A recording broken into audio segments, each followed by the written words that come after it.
Hello and welcome to EACD classes. My name is Tawqirul Islam and I am your tutor for this course. Thank you so much for clicking on this video. Let's get started. ये video आप तक EACD classes के YouTube channel से पहुंच रहा है और अगर आप इस वीडियो की PDF और बाकी वीडियोस की PDFs free of cost download करना चाहते हो, आप वो EACD क्लासेस के टेलीग्राम चैनल t.me/EACD क्लासेस से डाउनलोड कर सकते हो या आप डायरेक्टली टेलीग्राम पे जाके EACD क्लासेस सर्च कर सकते हो, जहाँ पे आपको सारी PDFs मिल जाएंगी। अगर आपको बाकी सब्जेक्ट्स लाइक जनरल नॉलेज जिसमें geography, environment, ecology and biodiversity, culture and heritage, computer awareness, aptitude, reasoning जैसे टॉपिक्स की वीडियोस चाहिए तो आप EACD क्लासेस के यूट्यूब चैनल पे प्लेलिस्ट में जाके चेकआउट कर सकते हो।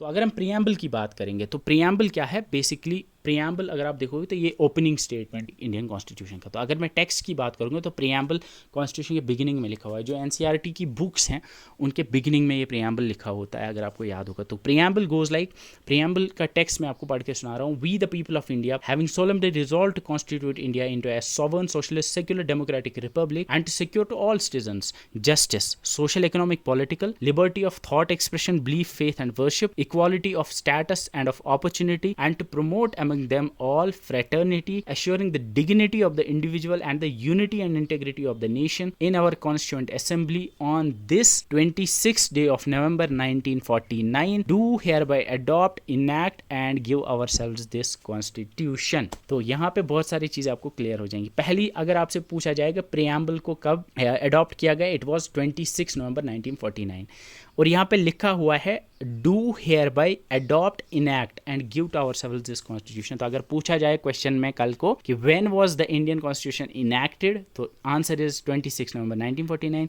अगर पूछा जाए when was the constitution of India adopted, answer is 26 नवंबर 1949। लेकिन अगर आया question when did the Indian constitution come into force, it was 26 जनवरी 1950। तो ये चीज़ें आपको क्लियर हो गई होंगी, ठीक है। कम इनटू फोर्स जो है वो 26 जनवरी 1950 को हुआ था। इनैक्ट या अडॉप्ट जो है वो 1949 26 नवंबर को हुआ था। अब यहाँ पे कुछ चीज़ें हैं प्रियम्बल के अंदर, आपको देखना है। प्रियम्बल में बहुत सारी चीज़ें हैं। लाइक प्रियम्बल में जो इंपॉर्टेंट चीज़ें हैं जो मैं आपको बोलूँगा आगे। प्रियम्बल में क्या था कि प्रियम्बल में 3 नए वर्ड्स ऐड हुए। 42nd कॉन्स्टिट्यूशनल अमेंडमेंट एक्ट 1976 में 3 वर्ड्स ऐड किए गए प्रियम्बल के अंदर। कौन कौन से? वो है सोशलिस्ट, सेक्युलर और इंटेग्रिटी। ये 3 वर्ड्स जो थे ये पहले प्रियम्बल में नहीं थे, ये बाद में इसको ऐड किए गए। याद रखोगे आप, सोशलिस्ट, सेक्युलर और इंटेग्रिटी ये 3 वर्ड्स है 42nd अमेंडमेंट 1976 को ऐड किए गए थे।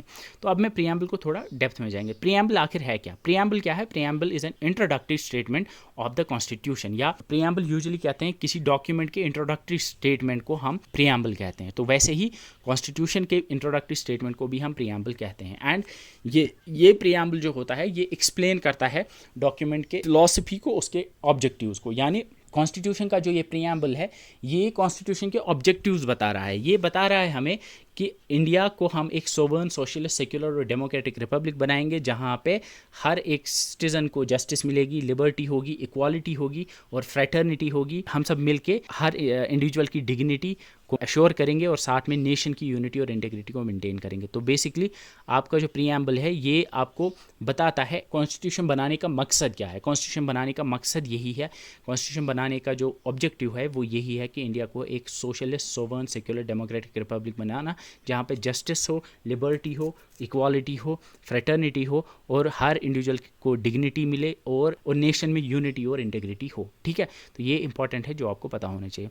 तो बेसिकली प्रियम्बल क्या है? प्रियम्बल में पहली चीज़ है, प्रियम्बल में क्या क्या हमें आइडिया मिलता है। प्रियम्बल हमें आइडिया देता है सोर्स ऑफ द कॉन्स्टिट्यूशन, यानी प्रियम्बल हमें बताता है कि ये कॉन्स्टिट्यूशन आया कहाँ से, इसका सोर्स क्या है।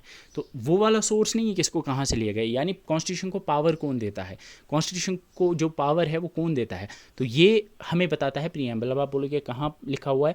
ऊपर, सबसे ऊपर जो लिखा है we the people of India, यानी इंडियन कॉन्स्टिट्यूशन का जो सोर्स है वो पीपल ऑफ इंडिया है, बिकॉज कॉन्स्टिट्यूएंट असेंबली ने उसको बनाया था एंड वो पावर जो है वो इंडिया के सिटीजन्स ने ही दिया था, ठीक है।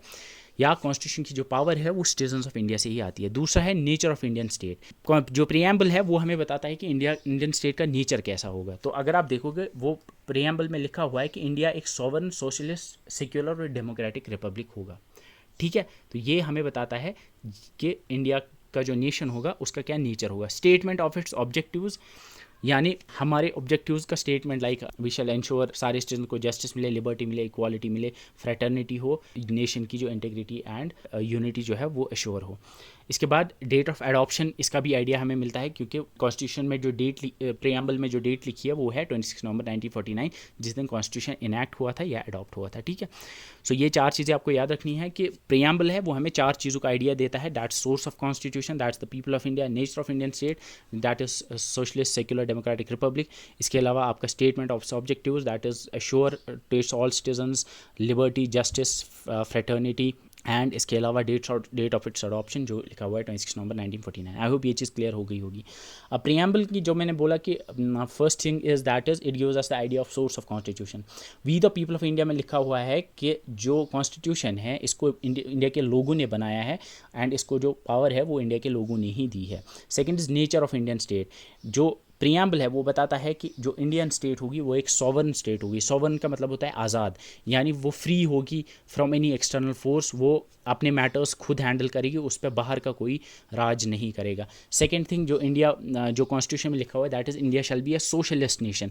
सोशलिस्ट नेशन का मतलब होगा कि it shall be based on the socialist principles के ऊपर ये बनी होगी। ठीक है, सोशलिस्ट प्रिंसिपल्स के ऊपर बनी होगी। ठीक है, सोशलिज्म के बारे में अगर आपने पढ़ा होगा कि सोशलिज्म जो होता है प्योर सोशलिज्म, वहाँ पे जहाँ जो एक प्योर सोशलिस्ट कंट्री होगी वहाँ पे जो भी मीन्स ऑफ प्रोडक्शन होंगे उनको गवर्नमेंट ओन करती है। ठीक है, उनको गवर्नमेंट ओन करती है। लेकिन इंडिया के अंदर देयर इज़ अ बैलेंस। यहाँ पे जो सोशलिज्म है वो मिक्स्ड इकोनॉमी है। यहाँ पे there is not like pure socialism नहीं है यहाँ पे। इसके बाद आपका सेक्युलर है। इंडिया जो है ये एक सेक्युलर कंट्री है। There is a difference between the western concept of secularism and Indian concept of secularism. Secular की जब हम बात करते हैं, इंडिया एक सेक्युलर नेशन है, इसका मतलब है कि स्टेट का कोई रिलीजन नहीं होगा, सारे रिलीजन्स को इक्वली ट्रीट किया जाएगा, इसको सेक्युलर कहते हैं। बाहर थोड़ा डिफरेंट होता है, यूएस में सेक्युलरिज्म का मतलब थोड़ा डिफरेंट होता है। ठीक है, इसके बाद डेमोक्रेटिक है, इसका मतलब होगा कि लोग खुद चूज़ करेंगे, people will themselves elect a government for themselves. Republic का मतलब होता है कि हमारा हेड ऑफ स्टेट जो होगा वो इलेक्टेड होगा। तो अगर इंडिया रिपब्लिक नहीं होता तो इसका अगर जहाँ पे मोनार्क होता है, जहाँ पे एक खुद ब खुद कोई लाइक राजा का बेटा राजा बनेगा, अगर वैसा कुछ होता तो हम इसको रिपब्लिक नहीं कह सकते थे। बट हियर यहाँ पे जो हेड ऑफ स्टेट है दैट्स प्रेसिडेंट को इलेक्ट किया जाता है। ठीक है, इनडायरेक्टली इलेक्ट किया जाता है, not directly for a fixed tenure. है, इस वजह से हम कह सकते हैं एक रिपब्लिक है। ठीक है, तो nature of the Indian state preamble में दिया हुआ है that India shall be a sovereign socialist secular democratic republic. ठीक है, इसके बाद objectives of Indian state. Indian state का ऑब्जेक्टिव क्या होगा? प्रीएम्बल में लिखा हुआ है कि इंडियन स्टेट का ऑब्जेक्टिव होगा जस्टिस, 3 तरह की justice, social, economic and political, equality of status and opportunity, यानी सबको से everybody would have the same status and everybody would get equal opportunities. इसके बाद लिबर्टी होगी सबको of thought, expression, belief, faith and worship, and fraternity का मतलब होता है भाईचारा, ब्रदरहुड। ठीक है, तो इसके बाद जो fourth thing that is the date of adoption जो दी हुई है 26 नवंबर 1949, जिस दिन कॉन्स्टिट्यूशन को अडॉप्ट किया गया। लेकिन इसके जो मोस्ट ऑफ द आर्टिकल्स जिस दिन came into force that was 26 नवंबर 1950। ठीक है, ये इंपॉर्टेंट है, इस पर क्वेश्चन आ सकता है। अगर हम इंडियन कॉन्स्टिट्यूशन की थोड़ा हिस्ट्री के बारे में पढ़ेंगे तो जो whether preamble was a part of constitution और नॉट, इस पे थोड़ा लाइक डिबेट था। Then there was a famous case that was known by the Berubari case. Berubari case नाम से एक केस हुआ था जिसमें सुप्रीम कोर्ट ने बताया था कि preamble is the key to open the mind of the makers but it can not be considered as the part of constitution. तो बेरूबारी केस में बताया था सुप्रीम कोर्ट ने कि प्रीएम्बल जो है वो नहीं है कॉन्स्टिट्यूशन का पार्ट, इस वजह से ये it's not enforceable in a court of law. लेकिन फिर उसके बाद एक लैंडमार्क जजमेंट होता है, एक बहुत ही फेमस केस होता है by the name of Kesavananda Bharati case. And इस केस में बताया गया कि जो प्रीएम्बल है वो कॉन्स्टिट्यूशन का पार्ट कंसिडर किया जाएगा। तो पहले बेरूबारी केस में बताया गया था कि कॉन्स्टिट्यूशन का ये पार्ट नहीं है, लेकिन फिर केशवानंदा भारती में सुप्रीम कोर्ट ने जजमेंट दिया कि प्रीएम्बल जो है वो कंसिडर किया जाएगा as the part of Indian constitution. ठीक है, ये बहुत इंपॉर्टेंट है, ये आपको याद रखना है। इसके बाद अमेंडमेंट हुई प्रीएम्बल। मैंने आपको बोला जो प्रीएम्बल पहले था उसमें कुछ वर्ड्स जो हैं वो ऐड हुए थे, एंड वो ऐड हुए थे जो 1976 की 42nd अमेंडमेंट हुई थी उसमें। बेसिकली जो मैं आपको बता रहा था कि जो इंदिरा गांधी ने जब लगाई थी, जब इमरजेंसी लगी थी 1975 से लेकर 77 तक, तो तभी फिर उसी दौरान इमरजेंसी के दौरान ही 42nd अमेंडमेंट हुई थी 1976 के अंदर। एंड उस टाइम इंदिरा गांधी की सरकार थी, एंड उस अमेंडमेंट को कंसिडर किया जाता है, उसको मिनी कॉन्स्टिट्यूशन कहते हैं। रीज़न है कि उसमें बहुत सारी चेंजेस आई थी। अगर आपको याद होगा, जो फंडामेंटल ड्यूटीज़ का कॉन्सेप्ट है वो भी तभी हुआ था, तभी फंडामेंटल ड्यूटीज़ ऐड की गई, तब तक फंडामेंटल ड्यूटीज़ नहीं थी।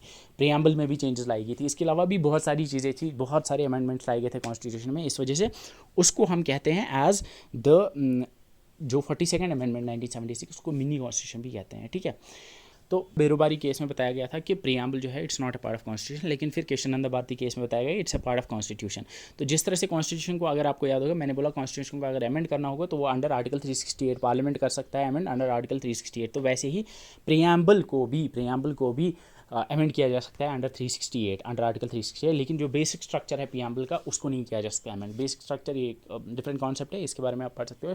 बेसिक स्ट्रक्चर जो है कॉन्स्टिट्यूशन का, वो उसको नहीं बदला जा सकता। ठीक है, प्रीएम्बल जो है इसको सिर्फ एक बार अमेंड किया गया है, और वो किया गया है 1976 में अंडर जो 42nd अमेंडमेंट हुई थी। ठीक है, इसमें क्या अमेंड किया गया था? सोशलिस्ट, सेक्युलर और इंटेग्रिटी, ये तीन वर्ड्स जो हैं ये ऐड किए गए थे। याद रखोगे आप, सोशलिस्ट, सेक्युलर और इंटेग्रिटी, ये तीन वर्ड्स जो हैं ये ऐड किए गए थे into the preamble through the 42nd amendment act 1976। तो पहले सोशलिस्ट सेक्युलर वर्ड ये नहीं था और इंटेग्रिटी वर्ड ये भी नहीं था। ठीक है, सोशलिस्ट सेक्युलर जो है इसको ऐड किया गया था बिटवीन सोवर्न एंड डेमोक्रेटिक। तो आज की डेट में we have India that is Bharat shall be a sovereign socialist secular democratic republic. ठीक है, पहले होता था India that's Bharat shall be a sovereign democratic republic, लेकिन आज की डेट में we have the India that's Bharat shall be a sovereign socialist secular democratic. और बाद में अगर आपको याद होगा, एंश्योर यूनिटी, पहले होता था यूनिटी ऑफ द नेशन, आज की डेट में we have the unity and integrity of the nation, जो मैंने आपको बोला। ठीक है।